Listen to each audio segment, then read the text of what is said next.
నమస్తే. ఇటీవల కాలంలో చూస్తూ ఉన్నాం, ముఖ్యంగా మెయిన్ మీడియా కంటే ఎక్కువగా సోషల్ మీడియా ప్రభావం సమాజం మీద పెద్ద ఎత్తున ప్రభావం చూపుతూ ఉంది.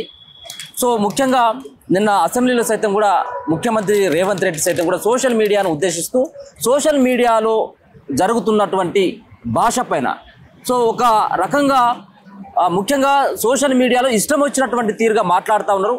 ఫ్యామిలీకి సంబంధించినటువంటి కుటుంబ సభ్యులపైన, ముఖ్యంగా ఆడవాళ్ళపైన కూడా ఒక రకంగా దాడి జరుగుతూ ఉంది.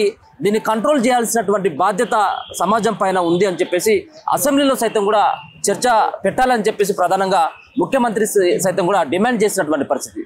అసలు ఏమవుతుంది సోషల్ మీడియాతోటి ప్రభుత్వానికి కానీ ఏ విధమైనటువంటి నష్టం ఉంటుంది అన్నటువంటి దానిపైన రచయితలు కావచ్చు, కవులు కావచ్చు, మేధావులు, జర్నలిస్టులు, రకరకాలైనటువంటి వాళ్ళందరూ కూడా దీనిపైన మాట్లాడుతూ ఉన్నారు. ఈరోజు సైతం కూడా సోమాజిగూడ ప్రెస్ క్లబ్లో కూడా పెద్ద ఎత్తున కూడా మీటింగ్ పెడతా ఉన్నారు. మనతో పాటు ఎక్స్ఎమ్మెల్యే చాడ వెంకటరెడ్డి గారు ఉన్నారు. మనతో మాట్లాడేందుకు ఒకసారి సార్ని కూడా అడిగి విషయాలు తెలుసుకునేటువంటి ప్రయత్నం చేద్దాం. సార్, నిన్న ముఖ్యమంత్రి రేవంత్ రెడ్డి గారు సోషల్ మీడియాను ఉద్దేశిస్తూ దానిలో జరుగుతున్నటువంటి భాష పట్ల మాట్లాడుతున్నటువంటి పరిస్థితి. ఒక పక్కన రాజకీయ నాయకులు సైతం కూడా ఇటువంటి భాషను వాడుతున్నటువంటి తరుణంలో ముఖ్యంగా వాళ్ళ వ్యవహారం మారాలా, ముందుగా ఈ సోషల్ మీడియాలో సంబంధించినటువంటి జరుగుతున్నటువంటి భాష మీద ఏమైనా మార్పు రావాలని చెప్పేసి అనుకుంటా ఉన్నారు. వాస్తవికంగా మన రాజ్యాంగంలో స్వేచ్ఛ ఉన్నది, పౌర హక్కులు ఉన్నాయి, ప్రాథమిక హక్కులు ఉన్నాయి. అయితే పరిమితులు కూడా ఉన్నాయి. హద్దులు మీరు వివరించకూడదు. మొదట ఏమైతుందంటే, నేను దాదాపుగా 50 సంవత్సరాల పైబడి రాజకీయ అనేక పదవులలో అంటే స్థానిక సంస్థ సర్పంచ్ నుంచి మండలాధ్యక్షుడు, ఎమ్మెల్యే స్థాయిలో ఇది వచ్చాం. పరిస్థితి చూస్తూ ఉంటే రాజకీయ నాయకులు తమ పరిధిని దాటి భరిస్తున్న తీరు కనపడతారు. అంటే విలువలు పాతరేస్తూ ఉన్నారు. తాత్కాలికమైన ఉపశమనాలకి పెద్దపీట వేస్తూ ఉన్నారు. తర్వాత ఎదుటివాడిని ఏదో రకమైన పద్ధతులలో మానసిక హింసకు గురి చేసి ఇబ్బందులు పెట్టేటువంటి స్థితికి దిగజారిన. ఏదైనా మన మనుషులం అంటే జీవరాశులలో మన మానవుడు శ్రేష్టమైనటువంటి వాడు. అన్ని రకాలుగా హావభావాలను వ్యక్తం చేసే అవకాశం ఉన్నటువంటి జ్ఞానేంద్రియాలు ఉన్నవాడు. హద్దులు మీది వివరించడం అనేది బాగా పరమాన్నం ఉందని బాగా తింటేమైతే అజీర్ణం అవుతుంది. అట్లా ఇక్కడ కూడా ఈ ఒకవైపున మీడియా పైనే ఒకసారి వాచ్ పెట్టాలని 2004లో వైఎస్ రాజశేఖర్ ప్రయత్నం చేశాడు. ఇప్పుడు మేమందరం కూడా వ్యతిరేకించాం. మీడియా వాచ్ కాదు, మీడియాలో ఏమన్నా తప్పులు ఉంటే చూపెట్టాలి, మార్చేయాలి తప్ప దాన్ని చెకప్ పెట్టే సిస్టమ్ కరెక్ట్ కాదు, నియంత్రణ కరెక్ట్ కాదు. వాచ్ అంటే నియంత్రణ కరెక్ట్ కాదు చెప్పాము, 2 సభలో చెప్పాము. ఇప్పుడు కూడా చెప్తుంది ఏంటంటే, ఈ మధ్య కాలంలో మీడియా తర్వాత సోషల్ మీడియా బాగా ప్రాముఖ్యత సాధించుకుంది.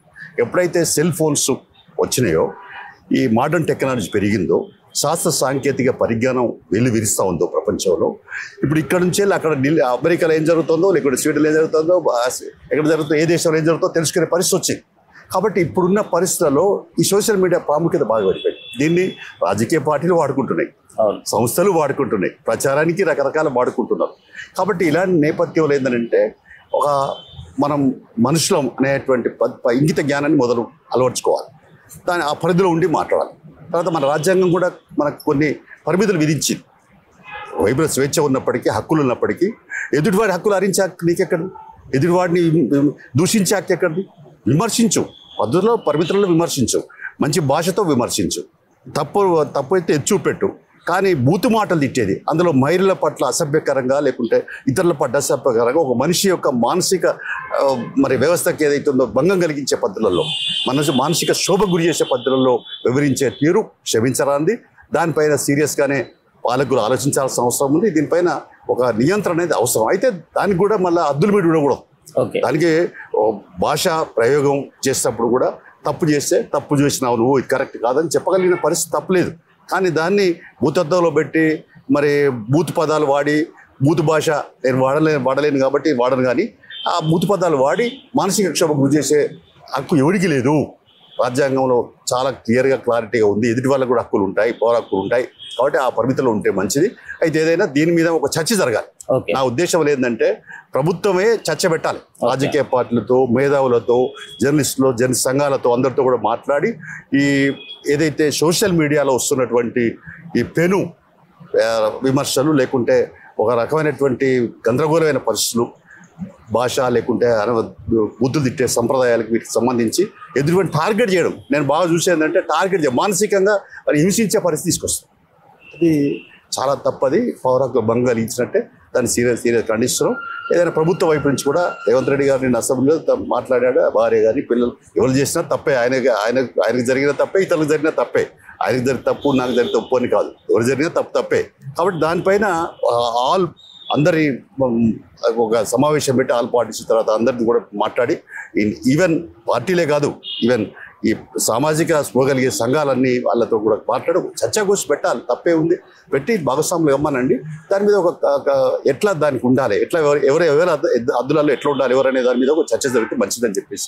అంటే సోషల్ మీడియా ఒకటి మాత్రమే ఒక టార్గెట్ చేసి ముఖ్యంగా ఒక సంబంధించినటువంటి ఛానల్, సోషల్ మీడియాలో ఉన్నటువంటి ఒక ఛానల్ ఒక పార్టీకి సపోర్ట్ చేయడం, ఇంకొక పార్టీకి ఇంకో ఛానల్ సపోర్ట్ చేయడం కాకుండా ఇక్కడ ఉన్నటువంటి మెయిన్ స్ట్రీమ్ మీడియా సైతం కూడా, మెయిన్ పత్రికలు సైతం కూడా ఆ విధమైనటువంటి వ్యవహారమే నడుపుతూ ఉంది. ఒక పత్రిక ఒక సంబంధించిన పార్టీకి భజన చేయడం. సో ఒక పక్కన ప్రక్షాళన సోషల్ మీడియాలను చేయాల్సినటువంటి అవసరం ఉందా? మెయిన్ మీడియా కావచ్చు, మెయిన్ పత్రికలకు సంబంధించినటువంటి విషయాన్ని ఏ విధంగా ప్రక్షాళన చేసేటువంటి అవకాశం ఉంటుంది సార్? అందుకని ఇప్పుడు అధికారం ఉన్న వాళ్ళు తమకు కొన్ని అధికారాలు ఉంటాయి కాబట్టి వాటిని హక్కులు హరించే అవకాశం ఉంటుంది.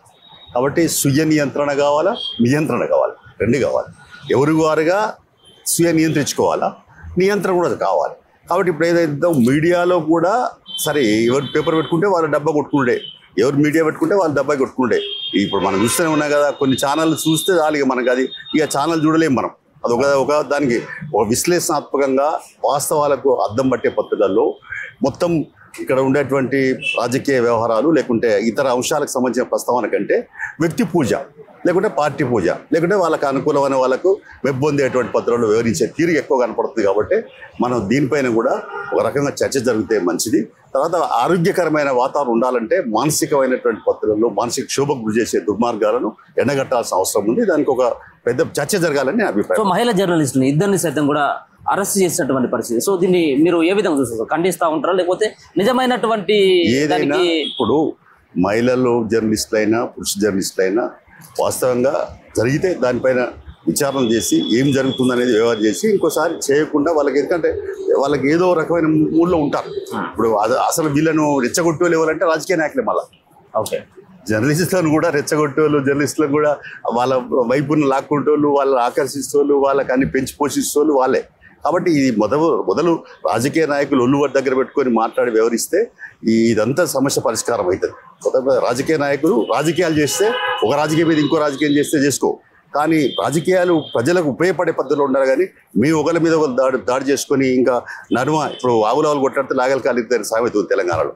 అట్లా ఈ మీడియా మధ్యలో తీసుకొని మళ్ళీ జర్నలిస్ట్ ఎవరైతే ఉన్నారో మహిళలు అట్లాంటి వాళ్ళను ఈ హింసకు గురి చేసే పద్ధతులలో కేసులు పెట్టి వాళ్ళు ఇబ్బంది పెట్టే పద్ధతులలో కరెక్ట్ కాదు. దాని మీద కూడా ఎందుకు జరిగింది పూర్వపరాలు ఏంటని విచారణ చేసి నిజంగా ఇంటెన్షన్ లేదా రెండు రకాలు ఉంటాయి. రోడ్డుకు చేస్తారు కొంతమంది, రెచ్చగొట్టి చేస్తారు, వాళ్ళకి ఇంట్రెస్ట్ ఉండదు. ఇలాంటివి కూడా కొంత లోతుగా అధ్యయనం చేసిన తర్వాతనే చర్యలు ఉంటే బాగుంటుందని అభిప్రాయం.